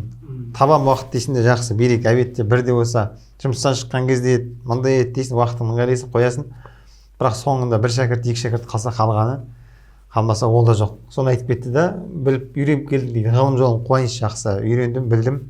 Бірақ оны кімге бересің? Үйренем деп тұрғанда адам жоқ деп тұр ғой. Енді мүмкін жақсы, екіншісі айта кетейін. Неге адамдар ілім ғылымға ұмтылмайды? Өйткені кеше айтып өттіңіз ғой, бір сабақта сауаптың қадірін түсінбейді деп. Сол сияқты ілімнің де несін қадірін түсінбейді. Мүмкін бір нелерден, ұстаздардың айтқан уағыздарынан тыңдап қалады, білім алу керек дегенде. Сол эмоциямен келеді да, ана эмоция бітеді, сонымен сабақтан да кетеді. Сабақтан кетеді. Сондықтан эмоция қатты берілмеу керек. Дархандарда енді мектеп болғасын мәжбүрлі түрде бар шығар не шәкірттер. Білмегеніңді кімнен сұрарсың дейді. Бұл енді жаңағы ілімді кімнен алам деп тұр ғой. Үлкен бір оқыған ғалымдар әр қоғамда болатын болса, әр саладан үлкен маман болатын болса, білмегеніңді содан бір қайырылып сұрай қоятын, ондай адамдар міндетті түрде керек. Қазақ саласынан әсіресе үлкен ғалымдар шығу керек, қай салада болмасын. Әсіресе осы дін саласында біздер неге көрші мемлекеттегі патуаларды алу керекпіз. Mesela көрші мемлекеттегі бізде Түркиядағы ғалымдардан, басқа араб елдердегі деген сияқты мүмкін біздің іштегі мәселе бөлек болуы мүмкін. Осы дінді тереңірек меңгеріп оқып келсе, 10 жылдап, 20 жылдап, 30 жылдап бәлкім терең жілікмайын шашып, жілікмайын шағып оқып келсе, біз содан сұрай қояр едік. Өйткені арабтан сұрау үшін арабша сұрақ қоя білуім керек, түріктен сұрау үшін түрік тілін үйренуім керек деген сияқты. Жақсы, содан бір арамыздан біреу шығып, аятта келгендей бір топ шықса болды демей ма? Сол оқып келіп елге келсе, сол кісілерден сұрай қоятын. Абай атамыздың кезінде де сондай білмегенді кімнен сұрарсың деп, ондай адамда болмаған болып тұр ғой. Бұл мәселе мүмкін жаңа бізге қазіргі қоғамда деймін да, білімнің қадірінен естеу керек, білімнің қадіріне жеткізе білу керек, мүмкін соған жұмыс істеу керек та. Ілім білімге қызықтыру керек әлде де халықты. Енді жаңағы абай бұл жерде ғылым деген нәрсені тілге тиек етіп отыр ғой. Мұңдасып шер тарқатысатын кісі болмаған соң ғылым өзі бір тез қартайтады оны киіктеп. Енді ғылым жолы бұл қай уақытта да ауыр жол ғой. Адамзат тарихына қарайтын болсақ, ең көп қуғынға ұшырағандар бұл ғылым жолындағылар ғой. Мысалы Джордано Бруноны ғылыммен айналысқан үшін отқа жақады. Мысалы Галилейді ғылыммен айналысқан үшін қудалайды деген секілді, Коперникті отқа жағады деген секілді. Мысалы біздің Әл-Фарабилер, Ибн Синалар сол ғылым жолында жүргендіктен қуғындалды, мысалы үшін туған жерінен кетті. Жаңағы Ыбырай Алтынсариннің өзін айтып өттік қой. Осы қазақ балалары оқысын, қазақ қыздары көзін ашсын деген үшін жаңағыдай жадидше оқытуды қолға алғандық себепті оны ешкім жақтырмады. Оны кәпірге санады деген секілді. Жадидшілдік деді ма? Кезінде қадимше оқытты ғой енді медреселерде. Кейін ол кісілер Исмаил Гаспринскийдің бастамасымен жадидшілдік оқыту, жаңаша оқытуды модернизация деген сол кезден басталған сияқты ғой, модерн оқыту. Бұрын тек Құран, хадисті оқыту негізге алынатын болса, бұл жадидшілдік оқытуда дүние ғылымдарын үйрету, алгебра, геометрия, музыка деген секілді ғылым салаларын игертуді негізге алды да. Сонда Абайдың бір қара сөзі бар ғой, жаңағыдай баламды медресеге білдеп бердім, қызмет қылсын жиналсын деп бермедім дегендегі баланы ең негізгі миссиясы сонда бала тәрбиелеудегі бұл оқысын, білім алсын деген нәрсені өзіне алдыға мақсат етіп қояды да. Және Ахметтің бір қара сөз несі бар, мақаласы бар, білім жарысы деген. Бұл Нобель сыйлығы туралы жарысты, Нобель сыйлығы туралы. Нобель сыйлығын білеміз ғой. Адамзат тарихындағы ең адамға игілікті пайдасы зор бір ғылыми жаңалықты ашсаң, саған Нобель сыйлығын береді. Яғни қаржылай сыйақысы ол сенің 7 атаңа дейін, 7 ұрпағыңа дейін жететін ақша ғой, былай қарап отырсақ. Қандай салалар? Медицина, физика, тағы астрономия, мысалы үшін бейбітшілік сақтау, әдебиет салалары сияқты адамзат игілігіне жұмсалатын ғылымдарға, сондай жаңалық ашқан ғалымдарға беретін сыйлық. Соны 1913 жылдары, 1912 жылдары Ахмет осыны жазды. Мына дамыған елдерде осындай бір жарыс бар. Тек оқығандар ғана жарысқа түседі. Осындай сыйақы дайындаған. Біз әлі ат жарыспен келе жатырмыз. Ас өткізу, той өткізу, анаған дүрілдетіп ас өткізу. Көк бар дейді. Сондай тек құс салуымен, ат жүгірту, аң жүгіртумен, сондай ғанамен өмірімізді өтіп жатыр дейді да, бір-бірімізбен бәсекелесіп. Ал дамыған елдер бір-бірімен ғылыммен жарысып жатыр. Бой жарыста ешкімге есе жібермедік. Қалай жалғасы? Бой жарыста енді ой жарыста есе жіберіп қоймайық деген сөз әдемі. Бой жарыста шынымен бермейміз ғой енді. Кеше жаңағы нелерде де, ойындарда да ой жарыста ұтылып қалу өте қиын нәрсе ғой. Осы қара сөзде енді Аларханнан сұрайтын түсініксіз тұсы. Мына бір сөйлем. Елсіз күнсізде кездемені деген сөзді түсінбедік. Жайып салып, қолына кезін алып отырғанның не пайдасы бар дейді. Бұл жерде кездеме дегеніміз мата ғой, матаның бір түрі. Жайнамас сияқты жерге жаймаймыз ба? Сол сияқты енді елсіз күнсізде айдалада дейді. Астыңа бір алашаны жай жіберіп, соның үстіне отырып, қолыңа кезді ұстап отқан не пайдасы бар деп тұр. Кез деген метр өлшейтін құрал ғой кезіндегі. Адамдар мысалы кезінде бүйтіп үшбұрышты құрал болатын еді ғой. Санайды ғой бүйтіп. 1, 2 метр, 3 метр, 4 метр. Сол кез дейді ғой, сол енді ғылымның бір құралы ғой, енді жер өлшейтін ол кезде. Қазақтар түсінетін бірден бір құрал сол кез болған. Сол қолыңа кезді алып отырған не пайдасы бар дейді да. Мұңдасып шер тарқатса кісі болмаған соң қартаясың деп тұр ғой абай. Сондай ғой. Кездеме мен кездің екеуіне не байланысы бар деген ғой. Бұл жерде енді абай ешқандай байланысы жоқ, тек жай ғана астың таза болсын деп алаша жайып отырайық деген сияқты. Сол кездегі ана жоқ, бүйтіп отқанша деген жағдайды түсіндірген бар ғой. Халуа деген бар емес пе анау? Баз кешіп кетті. Оңашалану. Соған тек кетті ма деймін да. Байқап тұрмын. Өйткені далада отыр, иә, даланы қараңғылық деп алайықшы мысалы. Кездемені білім ғылым. Абай өзінде білім ғылымы бар. Иә, астына кездеме қылып жайып алды. Сосын қолына кезі құрал. Абайдың құралы не? Білім ғылым. Абайда бәрі бар, бірақ жан жағында жоқ. Ешкім жоқ. Одан не пайда деп жатыр ма мүмкін? Ілімді жинап алғаннан не пайда деген сияқты болды. Жан жағымен бөліспегесін деген ой айтып жатыр. Дұрыс, өте жақсы. Жақсы хикметтер ашылады. Келе жатыр қазір. Маңдасып, жүректің көзі ашылса, қартаятұғын. Мына жерде қартаятұғын деп адамды айттырған жоқ. Ғылым өзі бір тез қартаятұғын. Жоқ, қартайтатұғын күйік. Адамды қартайтатұғын. Адамды қартайтып жібере ме? Қартайтатын күйік. Болды. Осыған қатысты бір не келіп тұрады. Білім туралы жаңа айттың ғой, біреу кімді өртеген, біреуді өртеген деді ғой. Джордано Бруно. Ол кім? Жаңа аспан әлемін зерттеген ғалымдар ғой. Мысалы біз ана кімді? Абу Хайянды ма, әлде Ибн Хишамды ма? Білесіз ғой, Мысырда. Егер қателеспесем, Нілдің жиегіне барады да, арабтар шиғырлар көп қой. Әлфият ibn Малик бар. Кез келген мысалы хадиста манзума бар. Мысалы біздің Бәдуәл Амалиіміз, иә, Ушидің. Шиғыр деген шиғыр ғой, өлең қылып шығара береді. Соның бір не туралы араб тілінен, арабтар ғой былайынша қарап тұрсаң. Сол кездегі білімді адаммен қарапайым халықтың айырмашылығы да барып шиғыр шығарып Нілдің жиегінде не істеп тұрады ғой. Қай ғалым екенін атын ұмытып қалып тұрмын. Сөйтіп жаңа Нілдің жиегінде шиғырын қайталап тұрса, жаңа кісілер келеді да, мынау біздің Нілді сиқырлап жатыр дейді ғой. Сөйтеді ұстайды да Нілге батырып жібереді. Оған деген бітті ғой сонымен. Бір ғалымнан не істеп қалды? Айырылып қалды. Сенің сауатсыздығың соған келді. Ол тек қазақта емес, ол кезде бүкіл жерде сондай болған да. Бір ғалым дегеннен шығады, осы кім? Үлкен бір Сократ па, біреу болу керек. Көшемен келе жатса, біреу іші болған ол деймін негізі. Маскүнем дейді ғой енді. Батпаққа үсті бәрі былғанып күресінде жатады жолдың жиегінде. Сосын ана Сократ аяп кетеді ғой деймін. Тұрсаңшы деген сияқты айтады ғой деймін. Сонда ана маскүнем айтады дейді да, сіздер былғанбаңыздар дейді. Сіздер былғансаңыздар бүкіл дүние былғанады деп айтыпты да.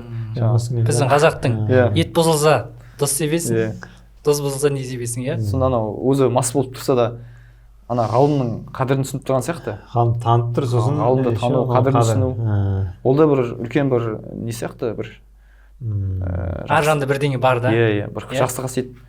Таптаза емес. Сол кезде енді анадай адам көшеде жатқан адамына дейін ғалымды танып тұрса, ол қоғамда кішкентай бірдеңе болған болып тұр ғой. Иә.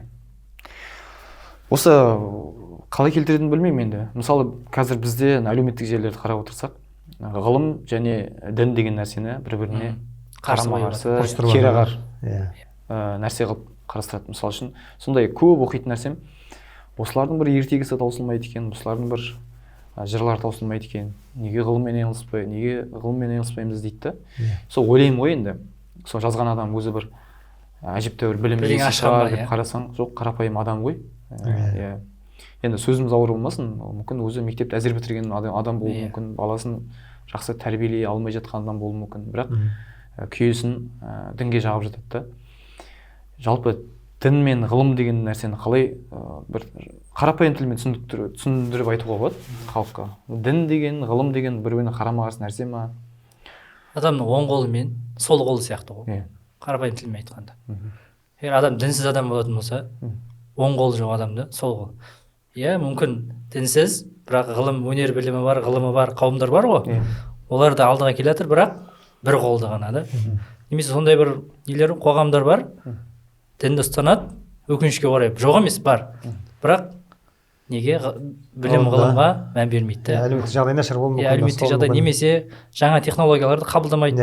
Атын айтпай ақ қояйық, қандай мемлекеттерге. Бірақ келе жатыр. Егер де ол екеуі бірдей болса, оң қолы мен сол қолы бар, сен кез келген нәрсеңді істей аласың.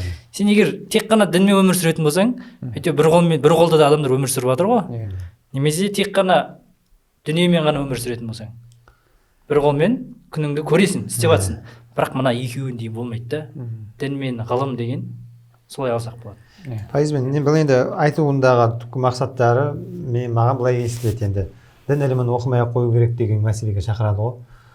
Ғылымды оқыңдар деп тұрғандағысы, дінде білім, оны да оқу керек. Ол әсіресе медицина ғылыммен өзі дін ғылымы ғой, нағыз оқып ұстаз көріп үйренетін ілімдерден, Имам Шафиғи айтып кеткендей. Қалған салаларда практика барысында көріп біліп үйреніп алуға болады, қасында жүріп үйреніп алуға болады деген сияқты. Енді осы дін іліммен айналыспаңдар деп жатыр да, салыстырып қарайтын болсақ, шынымен медреселердің санын қарайтын болсақ, осы ол медресе бітіргеннен кейін де шынымен осы дін саласын тереңнен меңгерейін дегендерді санайтын болсақ, саусақпен санарлық. Шынымен діни қатты білікті маман керек. Шын біліп келсе, үйренсе, халықтың көзін ашар еді. Шала оқығаннан кейін ғой құртатыны ол бәрін. Сол үшін екеуін бір-біріне ұрыстырудың керегі жоқ. Ғылым жолына түсем дегендер, математика дейді, мысалы, біреу физика саласына түсем дегендер түсе берсін, құба қып, оны ешкім айыптамайды. Бірақ енді мына саланы да оқимын деп жатқан болса, руханиятты меңгеріп келемін, тағы бірдеңе деп жатқан болса, оған да қарсы шығудың керегі жоқ. Екеуі бір-бірін қуаттай түсетін нәрсе ғой. Мынау адам білмеген үйренеді, мынау адам білмеген үйренеді деген сияқты. Дін не? Дін бізге өмір сүруді үйретеді.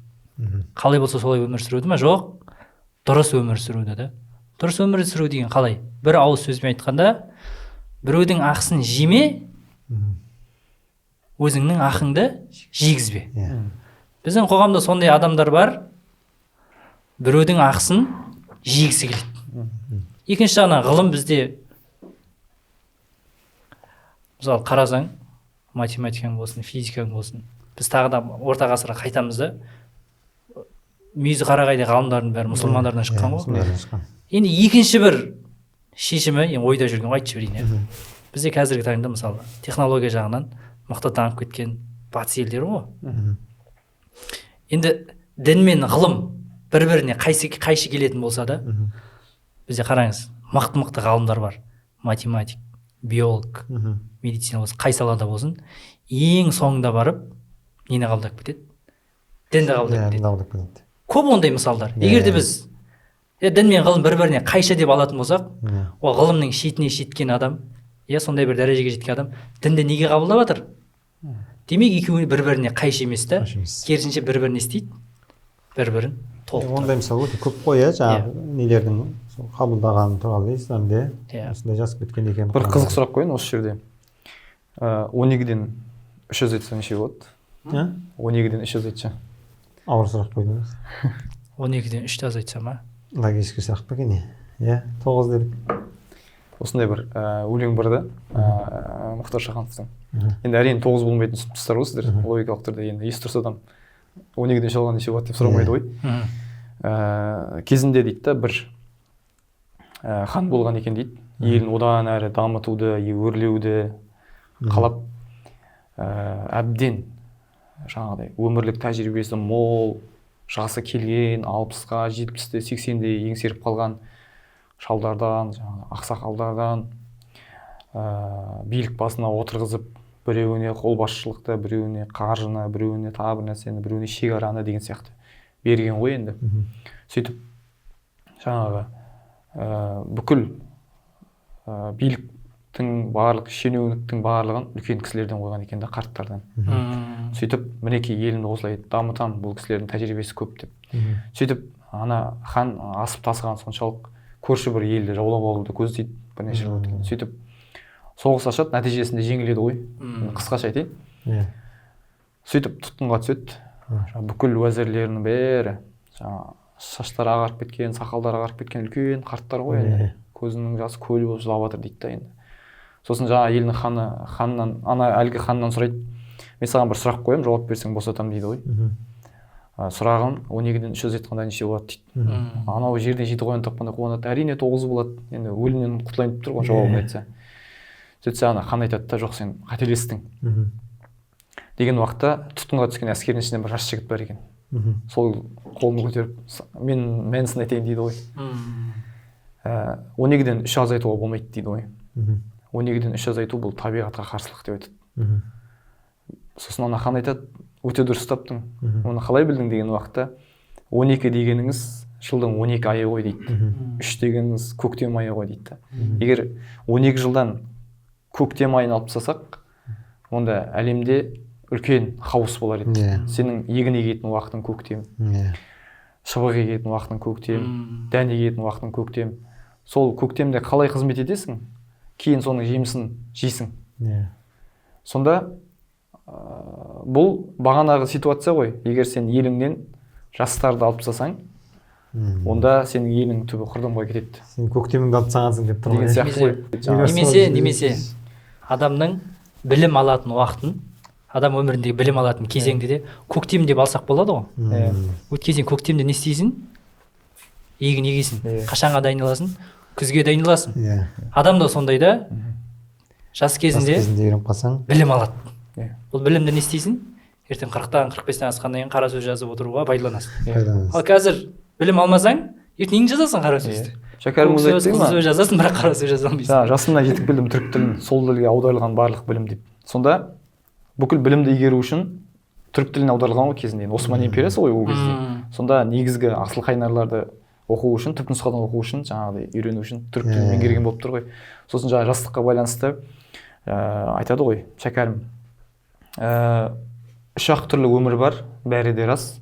Бір рәуішті болады, шал менен жас дейді. Рәуіш деген бірдей болады, шал менен жас. Ең керекті деген ортаншы өмір, түгел қолың жетпейтін бір жанталас. Қап өткізбе сол кездің 1 сағатын, өкініші қалмайды кет сағатын. Күні түні дей көрме ғылым ізде, қалсын десең артыңда адам атың. Өмірдің басы бала, ортасы адам, қартайып қалжыраған соң кетті шаман. Мақтап жүрген өмірің осы болса, 3 ауыз өлеңмен болды тәмам дейді. Сонда адамның өмірінің басы бала болдың, ортасында ғана адам болдың, одан кейін қартайдың, шал болдың.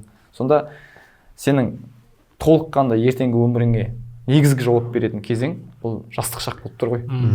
Жастық шақ. Балалық шақтан өткеннен кейінгі сәтте дұрыс пайдалану, иә. Жастық шағын қалай өткіздің, кейін өмірің соның жемісін болатын сияқты, жемісі болатын сияқты. Енді бұны азат жол талдап болған сияқтымыз ба? Келесі Абай айтқан азат жол бұл софылық қылып дін бағу. Жоқ, ол да болмайды, оған да тыныштық керек. Не көңілде, не көрген күніңде бір тыныштық жоқ. Осы елге, осы жерде не қылған софылық дейді. Осы елге дейді, осы жерде дейді. Айбас сіз айтып сұрайық, қазір жалпы бұл софылық деп айтуға ыңғайсызданып қалатын болдық. Енді софылық деген сөзден қашамыз, иә? Софылық деп, мысалы, қазір жамағаттың өзіне, діни сауаты бар деген жамағаттың өзіне софылық ғалымдар деп айтудан, сол сөзді айтуға ыңғайсызданып қалатын болды. Өйткені софылық деген терминді бір өте үркітіп, сондай қылып тастады. Ал өзің білесің ғой, иә? Сол Мысырда оқыған кезде көрдің ұстаздарды. Мықты ғалымдардың өзі ақидадан, фиқтан меңгергеннен кейін осы тәрбие жолына түседі. Біреу софылық жол дейді, біреу тәзкия жол дейді, атаулары көп қой әртүрлі. Тасауф дейді, осы жолға руханиятын кемелдендіру үшін осы жолға түседі. Осы жағында күшейтейік деп айтып жатсаң, ол софылық деген не деп дұрыс емес түсінік пайда болады енді. Өзің қалай түсіндірер едің халыққа? Жалпы шошитын нәрсе ма ол? Бізде неге халық софылықтан қашады десе, бізде ең бірінші болып софылықтың қазір жаңағыдай. Софылық десе еске түсетін адамдар дұрыс емес болғандықтан да. Қазір уже софылық десе, бізде елде уже атышулы адамдар бар ғой, солар бірден еске түседі да. Солардың әрекеттері, тарап видеолары, билеп жатқан тағы бірдеңе деген сияқты. Тағы да шариғаттың шеңберіне сай келмейтін істердің нәтижесінде мүмкін адамдар шошып қалған. Бірақ бәрі бірдей емес. Жамағаттың арасында да, мысалы мен медресе сабақ беремін, өздері келіп, ұстаз, осы мәселеде бізде ақида сабағын өттік, Алланы тану, пайғамбарды тану, ақырет күні. Соның ішінде имам дәрігер 4-ші нені қосқанда, 4-ші саланы ол не? Ихсан мәселесін, Аллаға жақындау. басқа сабақтарға келгенде жігіттер ондай не болған жоқ, қалай активный белсенді болған жоқ, бірақ осы сопылыққа келген кезде бәрі бірдей жиналып білгісі келді. шәкірттер же. Өйткені неге біз оған қазір не болып тұрық, мұқтаж болып тұрық. Жаңағыдай барлығы бірдей шошиды деп айта алмаймыз енді, бірақ та сондай не тенденция бар. Бастапқы кезде енді қазіргі 25-ге қазір 2005-терде жақсы уағыз тарала бастады. 2004-2005-терден Қазақстандағы жағдайды айтайын, өзім көруім бойынша. Сол кезде де сырттан оқып келді. Қазақша әдебиеттер өте аз болды. Орысша білетіндер орыс әдебиеттерден үйренді дінді. 2010 ұстаздар келе бастады, дін тарады. Баста фиқх мәселелері зерттелген болса, одан кейін ақида мәселелері зерттелді, үйренді, білді халық.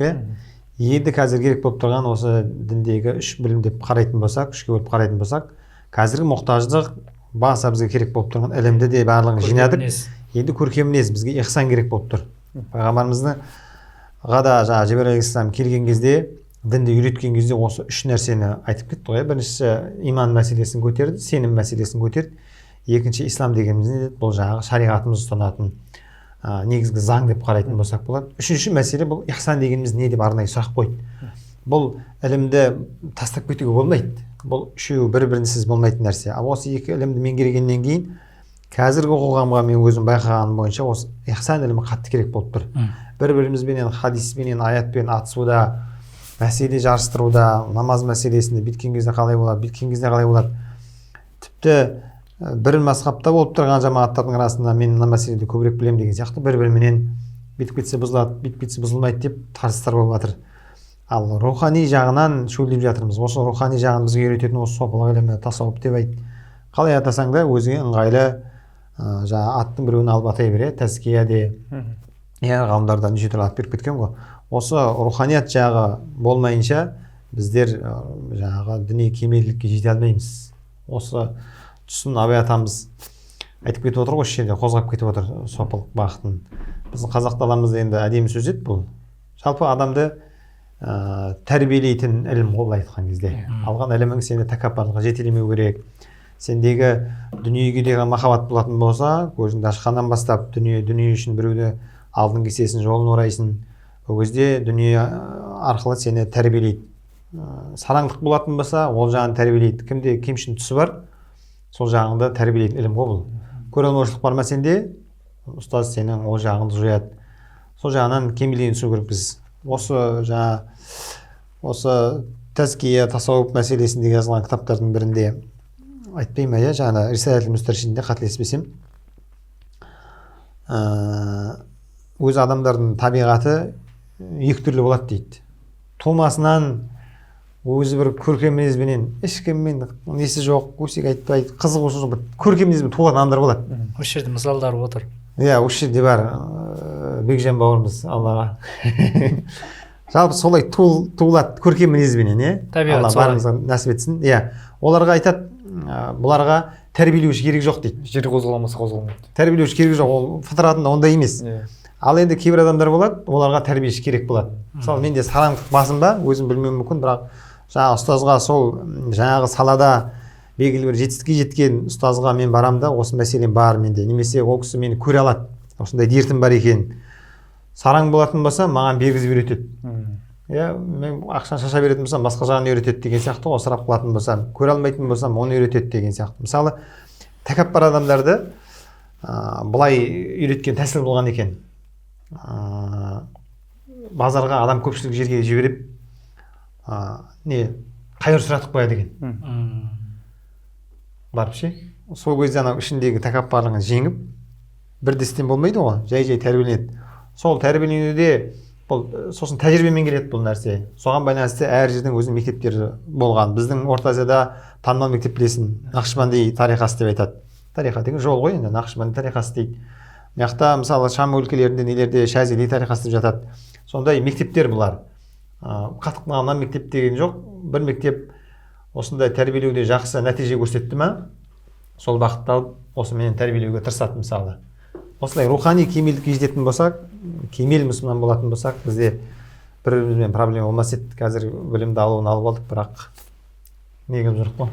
Енді осы елге дейді, және осы жерде не қылған сопылық дейді. Қасында не қылған сопылық деген сияқты айтып тұрмын екен. Енді осы елде, осы жерде қалай ұстана аласың, өйткені көңіліңде я көрген күніңде тыныштық жоқ деп тұр ғой. Жалпы сонда қысқаша айтқанда, бұл софылық деген ислам дүниесінің үшінші бір мектебі ғой. Үшінші бір мектебі. Жаңағы ақида, иман дегеннен ақида мектебі пайда болды. Ислам дегеннен мәзһабтар мектебі пайда болды. Фиқх мектебі. Және ихсан дегеннен тасауф ілімі пайда болды. Жаңағы тәския дейді, неше түрлі атауы бар. Сонда бұл жан тәрбиесі туралы ілім. Ихсан көркем мінез, көркем адамның тәрбие жағымен айналысады. Сосын қазіргі таңда біз ақсап тұрғанымыз мүмкін бізде мынандай бар ғой. Сопылық ілімде ең бірінші не болу керек? Ұстаз болу керек та. Ұстаздардың жоқтығы.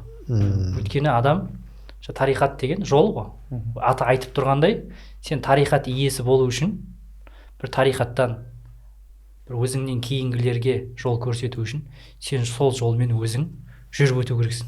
Мысалы, әртүрлі тарихаттағы мәзһабтарда, жаңағы мектептерді қарап отырсаң, өздерінің жолдары бар. Біреу мысалы күніге 1000 рет ля иляха иллалланы айтады. Біреу күніге 10 пара Құран оқуы мүмкін. Біреу күніге осындай мың ақша садақа беруі мүмкін. Бірақ айырмашылық неде десе, жаңағы сол тарихаттың иесі бар ғой, сол өзі жүріп өткен жолын айтады артындағыларға. Мен осындай жолмен жүріп едім, мысалы күніге 1000 рет ля иляха иллалланы айтып, мен осындай дәрежеге жеттім деп, артындағыларға не қылып кетеді? Жолды салып кетеді. Бірақ біздің қазіргі таңда өкінішке орай тарихат иесі деп жүрген кісілер ондай жолмен жүрмеген да.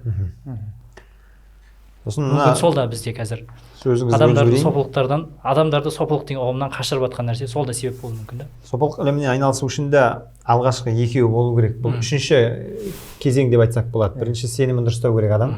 Сосын кейін барып шариғат іліміне кірісу керек. Сосын барып айналысады. Бізде көпшілігіміз білеміз ғой, енді бірден намаз бастап үйреніп жатады да, сен осындай жерге баруың керексің деп қалаң атын айтады. Сол жаққа барып қол беруің керексің. Сол сопылық іліміне бірден салып жібереді оны.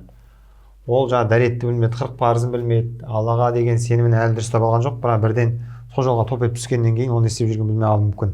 Сосын сол келіп басқа біреуге үйретеді деген сияқты. Мен осы жерде жеткізгім келетіні жастарға бұл сопылық деген сөз жалпы үркіп шошып қарайтын емес. Әбу Бәкір Керде атамыздың сөзін келтірдіге, жаңағы сопылық деген ауыр жол дейді. Істейсің ауыр жол, ұстай алсаң тәуір жол дейді. Атамыздың өзі тәуір екенін айтып кетіп жатыр. Бірақ бұл жолға жаңағыдай дұрыс базыменен екі ілімді меңгеріп барып келу керек. Ал ол ілімдер сенімде дұрыс тұрақтылық болмаса, сенде және шариғатың дұрыс меңгермеген болсаң, адасып жүре бересің. Мысалы, андай дұрыс емес сопылық бағытында өте көп болды ғой. Соның біреуіне мысал келтіретін болсам, жаңағы фиқх жағында мықты болмағанның көрінісі ғой енді. Егер сен тұрдың, дәрет алдың, ұйқыдан тұрған кезде дәретің бұзылады енді, иә? Дәретсізсің. Енді дәретсіз жер баспау керек деп дейінді үйренгендерге солай үйреткен екен да, сен әжетханаға дейін барам дегенше дейін таям соғым керексің. Оған соответственно үйге тас, жер жынысынан таза алып келесің. Анаған машақаттарды үйіп беріп жатсың да сен. Ол ана жерге дәрет алып келемін дегенше дейін таяммен бару керек қой. Қайтадан дәретін жаңартамын дегенше дейін. Оның бәрі шариғатты дұрыс білмеу, немесе оның сатылап дұрыс үйретпеуінен болып тұр. Айтпесем, су бар жерде ол таям іске аспайды сенің. Суды қолдануға мүмкіндік болмау керек, біріншіден. Салқын болды, басқа болды. Өмірге қауіп төну керек. Иә, қауіп төнеді. Немесе су жоқ сенде. Сондай мақсаттарға рұқсат етіледі. Сен қанша таям алғанмен су қолданғанда су болып тұрған жерде ол таям емес. Бұл жерде сөздің мәнісіне үңілу деген нәрсе бар сияқты. Мысалы, дәретсіз жер баспа деген сөз. Дәретсіз біз Құран ұстай алмаймыз ғой. Яғни қастерлі киелі нәрсені дәрет арқылы ғана ұстай аласың, тұтына аласың деген сияқты. Бұл жердегі мақсат жер бетіде адамға берілген бір мекен тұрақ қой. Соны қасиетін біл, қастерін біл, ол жерде ластама, білгеніңді істеме жер бетінде деген сияқты бір ой бір ауыспалы мағына емес па бұл? Үйретістеген нәрсе емес па? Жоқ. Әлде дәретсіз жер бассаң болды. Мен ол кісілерден ондай терең бір нәрсені күте алмаймын. Енді мүмкін жоқ. Негізі о баста шыққан сөзді айтып жатырмын. Мүмкін, шығу жағы дұрыс қой. Бұның дәрет жер баспау жағы, бұл солай мұсылманға керек нәрсе ғой. Жатарда да әрдайым дәретпен жүру деген ол құба істің бірі ғой. Қолдан келсе соны істеу керек. бұны жеткізу жағы дұрыс болмай тұр, сосын бастау жағы дұрыс болмай тұр, енді ғана намаз бастаған адамға сен солай, мүмкін сол ұстаз өзі солай үйренген шығар, соны біреуге тағы да тықпалаған шығар деген сияқты ғой. Жоқ, одан бөлек сөздің аузында дұрыс қой, жер қастерлі да, бірақ біздің шариғатымыз одан да қастерлі да. Біздің шариғатымызды ауадан алған жоқпыз. Мен қалтамнан шыққан жоқ ол. Құранға, сүннетке сүйенген. Құран Алланың сөзі, хадис пайғамбардың сөзі да. Егер біз соған бірдеңе қосатын болсақ, шариғатқа деген құрметіміз қайда? Мүмкін сол жағынан да қарау керек та, жаңа саған сегіз сөзіңе жауап ретінде. Осындай бір мысалы бергім келген, алғашқы екеуі болмайынша, жалпы бұл ілімге бірден топ етіп түсуге болмайды. Сол топ етіп түскендіктен ғой бұл болып жатқан жаңа нәрселер. Ой, суфизмді қой ол деген сияқты. Күшті ілімет бұл негізі. Оқыған кезде де сияқты ұстаздар ұстай алсаң жақсы, ол сені тәрбиелейді. Ұстаздарымыз да соны айтып отыратын. Сен осыны істедіңдер, енді сендер осы тәзкия ілімінде, руханият ілімінде бір ұстазға байлануларың керек, сендер міндетті түрде, әйтпесе мына ілімдерді сендерді құртады дейді ертең. Біліп аласың да, білгеннен кейін сен оны өзіңмен сіңдірмегенсің ішіңе, жарысу, ертең сұрақ қалған кезде не деп айтамын деген сияқты мәселелермен ниетің жан-жаққа кетеді. Сен ақыластылыққа үйретеді сені ше. Сол үшін сен осы салада ұстазға бар, үйрен, соның тәрбиесін ал деп жақсы жол сілтейді. Сенің ұстазың жоқ па не деп таңырқап қалайды. Осы ихсан ілімінде сенің ұстазың жоқ па не деп. Бұны кәдімгідей бір сатысы ретінде қойып қойған. Бұдан аттап өтуге болмайды. Қазір енді бізден мүфтият баспасынан шыққан жақсы кітаптар шықты қазір. Сопылық ілімі деген сондай нелер бар, соны ашып қараса, ізденсе жауап табады деп ойлаймын. Енді ислам дүниесіндегі бір жақсы бір әбден мәуесі дейді ғой, мәйегі ашылған сопылық ілімнің бірі бұл өзіміздің бабамыз, Яссауи бабамыздың сопылық ілімі деп айтсақ қателеспейміз. Мысалы, Яссауи бабамыздың Дивани хикмет, яғни даналық кітабының жазудағы мақсаты түркі халықтарына Құранда жазылған, хадисте келген мәтіндерді түркі тілінде, қыпшақ тілінде түсіндіру ғой. Сөйтіп шәкірттер тәрбиелеген. Жаңа оңашалану деген нәрсені айттыңыз. Пайғамбарымыз саллаллаху алейхи вассаламның өзі де 40 жасқа пайғамбар жүктелер алдында қоғамнан жырақтап, оқшауланып, әлемге тәфәккүр жасайды ғой, ой жүгіртіп, әлемге пікір салып. Сондай нәрсе шәкәрімде де болған сияқты. Шәкәрім айтады, 40-тан аса бергенде ақылым қылды шерменде дейді. 40-тан асқан уақытта ақылым біртүрлі нәрселер шығара бастады дейді. Дінім қалай, жаным не? Жоғалам ба өлгенде деп айтты дейді. Сұрақ қоя бастаған ғой ақыл. Дінім қалай, жаным не? Жоғалам ба өлгенде? Ақырет деген немене? Шыққан жан қайтып келе ме? Кіре ме осы денеге? Дәлел қайсы сенгенде деп айтады да. Сонда 40-тан аса берген уақытта бұл кісінің ақылы өз-өзіне сұрақ қойып жатыр да. Ақырет деген бар ма шынымен? Ол қайтып келе ме денеме? Дінім менің қандай болып кетті? Тағы не дейді? Әлемді кім жаратқан, осынша түрлеп таратқан, көрінген сансыз планет бірінен бірі бөлген бе деп айтады да. Мына әлемдегі галактика, шексіз ғалам өздігінен жаратылып жатқан нәрсе ма? Ол кім жаратты оны деген сияқты сұрақтар қойып жатыр. Ақида ма ол? Сонда оқшаулану дегеннен шығып тұрғаны ғой, біздің шәкәрім бабамыздың өзі Саят Қора деген жерде өзі оқшауланып, осы негізгі еңбектерін сол оқшауланып жүріп жазған екен. Тыныштықта, тыныштықта. Және ол кезеңде социализмнің әбден гүрлеп тұрған кезі ғой, НКВД-ның жендеттері кімге жала жауып, артынан ит қосып қуып, әбден неше түрлі қуғынға түсіп жүрген кезі ғой. Сол оқшауланғанның өзінен сен тегін оқшауланып жүрген жоқсың, бір нәрсенің басын бүлдірейін деп жүрсің, оны бандит деген жала жауып, ақыры шәкәрімді елсіз күтсіз де атып, оны құдыққа тастап 40 жыл бойы күзет тұрып қоймай ма, сүйегін алдыртпастан. Яғни осы біздің шәкәрім бабамыздың өзі де сопылық ілімнің нағыз ұстанған ірі тұлғасының бірі деп айтсақ болады. Дұрыс жолын ұстанған да, бірақ осы жерде мына Айбат ұстазымыз сөзіне қосымша ретінде айтып кетейік. Бізде жаңа айтып отыр ғой, сопылық бірінші адам сенімі дұрыс болу керек, сосын амалы дұрыс болу керек, сосын барып сол кезде мінезі көркем болады. Бұл үшінші мектеп қой. Бізде негізінде мына екінші мектеп бар ғой, амал мектебі. Кейде адамдардың сенімі дұрыс болмағандықтан, кейде мына амалды дұрыс іске аспай қалып жатады. Адам ақидасы, сенімі дұрыс емес, Алланы толық танымаған, сол үшін оның амалы дұрыс емес. Мысалы кейде байқайсың, жігіттер намаз бастайды эмоциямен, біреуге ереді, рамазан келді, ұстаз келді, әйтеуір қасымдағылармен еріп намаз бастады. Бірақ оған адам осындай дінге келгеннен кейін, дінді терең түсіне бастағаннан кейін ең бірінші не істеу керек еді? Құдайды тану керек еді ғой. Ол Құдайды таныған жоқ, эмоциямен оқып кетті да. Сөйтіп оның ар жақтағы сенімі әлі орнықпағаннан кейін, кейде сол Алланы дұрыс танымағаннан кейін бауырларымыз намазды тастап кетеді екен да. Демек адамның амалы дұрыс болу үшін сенімі дұрыс болу керек. Сенімі дұрыс болса, амалы дұрыс болады. Сенімі мен амалы екеуі бірдей дұрыс болатын болса, онда оның мінезі автоматты түрде көркем мінез болу керек. Ал адамның мінезі дұрыс емес болатын болса, оның сенімінде немесе амалында не бар? Бір кірбің бар дегенді білдіреді да. Өйткені намаздың өзі бүкіл жамандық пен арсыздықтан тыяды демей ме? Иә. Демек бұл сопылық ілімі, Айболат ұстазымыз айтқандай, оны ұстану үшін ең бірінші адам сенімін дұрыстау керек. Сол сенімі дұрысталған кезде автоматты түрде амалы дұрысталады. Сенімі мен амалы дұрыс болған кезде мінезі автоматты түрде көркем болады оның. Сатылап бару керек болып тұр. Өйткені сен қаншама құлшылық етесің, намазыңды оқисың, оразаңды ұстайсың, қажылығыңа бардың, ақшаңды құрттың, зекетіңді бердің. Осының барлығы шәйіліп кетейін деп тұр ғой. Немен шәйіліп кетейін деп тұр? Сен біреуге тіл тигізуің мүмкін. Біреуді көңілін ренжітіп қоюың мүмкін. Пайғамбар саллаллаху алейхи вассалам айтты ма, муфлис деген кім екенін білесіңдер ма дейді.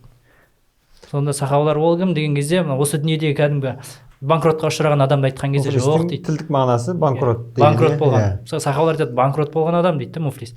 Бізде флюс деген құрып кету, жоғары дегенді білдіреді. Муфлис деген ақшасы ештеңесі болмай қалған адам, тілдік мағынада. Ал пайғамбарымыз айтады, муфлис деген дейді қияметте бүкіл құлшылығы бар, сауаптары бар, жақсы амалдары бар, бірақ оның несі дұрыс болмаған, мінезі дұрыс болмаған.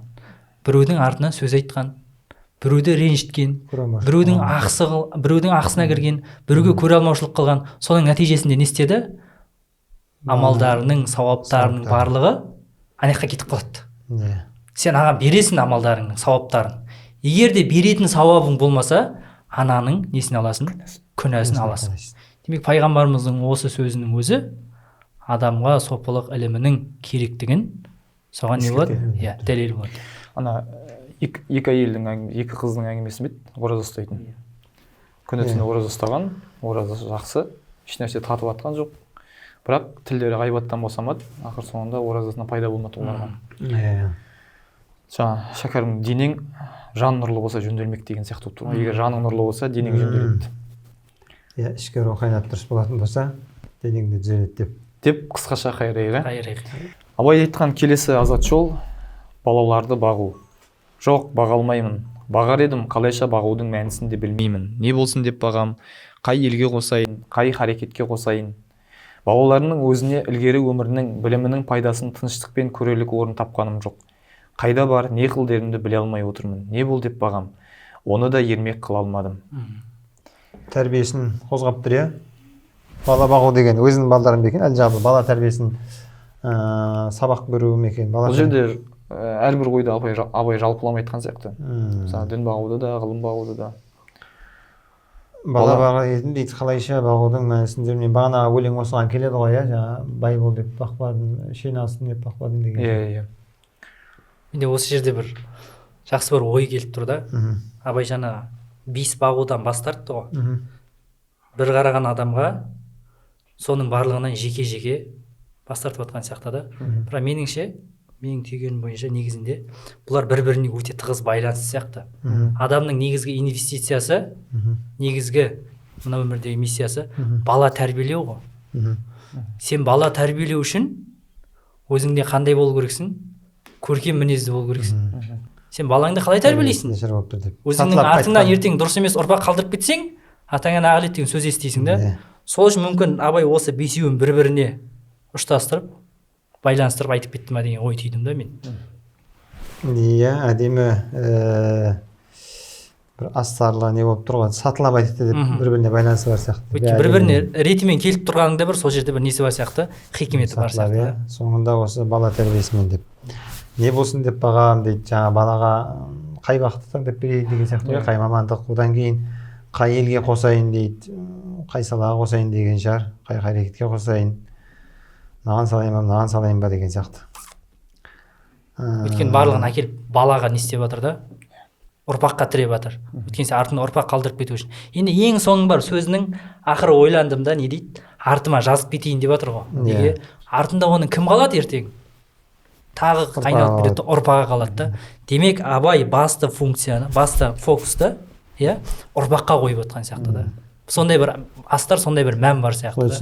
Бізде қазір солай неге өзіміздің ұрпағымызға, ертеңгі күнімізге жұмыс істеуіміз керек деп бір абай сондай бір астыртын бір сөз айтып кеткен сияқты. Мен өзім солай түйдім енді осы бірінші қара сөзінен. Бала тәрбиесіне қатысты енді кейінде бір айтады, сол кезде де тағы ашықтап айтармыз, Құдай қаласа. Жалпы ақыры ойландымнан бір оқып қорытындылайық. Иә, енді бұл жерде абай бала тәрбиесінің ой емес екендігін айтып отыр ғой. Дүниедегі ең қиын істің бірі бұл ұрпақ тәрбиелеу, бала тәрбиелеу ғой. Және соңында айтады, ақыры ойладым, осы ойыма келген нәрселерді қағазға жаза берейін, ақ қағаз бен қара сияны ермек қылайын. Кім-дегім ішінен керекті сөз тапса, жазып алсын, оқысын. Керегі жоқ десе, өз сөзім өзімдікі дедім де, ақыры осыған байладым. Енді мұнан басқа ешбір жұмысым жоқ дейді. Керегін ал, келмейсің тастап деп тұр ғой. Абай бұл жерде эгоизмге салып тұрмаған сияқты. Менің сөзім соңғы абсолюттік шындық, осыны ұстанбасаң болды деп тұрған жоқ. Керегі бар ма ал, керегі жоқ па, онда өз сөзім өзімдікі деп ой түйеді ғой. Және ақ қағаз бен қара сияны ермек қылып, осы ойыма келген нәрселерді жаза берейін деп. Өзің айтқандай, негізгі фокусты кейінгі ұрпаққа қойып тұр. Абай өзінің заманының адамы емес екенін білген сияқты. Ол кейінгі болашақ заманның адамы екенін біліп тұр. Келешек ұрпақпен бір диалогқа түсетіндей, сырласатындай, Және абайдың ойлары, абайдың жалпы миссиясы, идеясы бұл оқушыға ғана ақыл айтатын кісі емес қой негізі. Бұны біз бүкіл қазаққа, қай салаға болсын да ақыл айтатын, бізбен сырласатын тұлға ретінде танып білуіміз керек сияқты. Үлкен интеллектуал жазушы Асқар Сүлейменовтің сөзі бар. Қазаққа ескіргенде абай ескіреді дейді. Яғни біз абаймен теңдей сырласатындай, теңдей диалогқа түсе алатындай жағдайға жеткен уақытта ғана абайдың сөздері актуальды болмай қалады қоғамда. Абайдың сөздері әлі актуалды. Мысалы, ол айтқан еріншектік, ол айтқан жалқаулық, ол айтқан мақтаншақтық, ол айтқан кесірлік, надандық деген нәрселердің барлығы әлі қоғамда актуалды. Сондықтан абайдың сөзі ескірмей жатыр да. Ал қашан ол ескіріп көнеріп қалады, біз абай айтқан мінездердің барлығын өзіміздің жанымыздан жойып, жаңа бір сатыға, жаңа бір рухани деңгейге көтерілгенде ғана абайдың сөздері ескіретін сияқты. Жалпы осылай талқылау болды, мақсат пайдалы болды деп ойлаймыз. Құдай қаласа алда осылай 45 қара сөзін осы айбат сөзбен Құдай қаласа сіз болып, біз болып дейсіз. Жайлап осыны давамды болсын. Талқылайық, ашайық, ішінен пайдасын алайық, шамамыз жеткенше иншалла. Бізде шамамыз келгенше талқыладық. Ішінен керекті сөз болса тыңдасын, қиып алсын.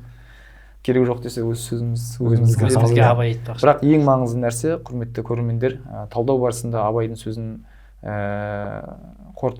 талқылау барысында бізден кеткен ағаттық болса үлкен кешірім сұраймыз. Себебі абайдың дәргейіне, абайдың деңгейінде сөз сөйлеу, бұл екінің бірінің бағына қона бермейтін бақ деп есептейміз. Бұл біздің бір абайды бір толық түсініп, оған бір сын айтуымыз емес, мүмкін жаңа абайды түсінуге тырысқанымыз да. Өйткені біздің айтып жатқан сөзіміздің барлығы факт 100% солай деген емес, мүмкін солай шығар. Кішкене тырысу қолымыздан келгенше. Шәкәрім айтады ғой, Ибрахим мырзаның туған жері қазақ даласы болды дейді, айтпегенде керемет хакім кісі еді дейді. Қор елде туды да қорлықпен өтті дейді ғой. Соқсап, Ибрахим мырзаның қара сөздерін келесі санда кездескенше сау саламатта болыңыздар. Иншалла каналды қолдап таратып отырыңыздар. Тіркеліп лайк басамыз.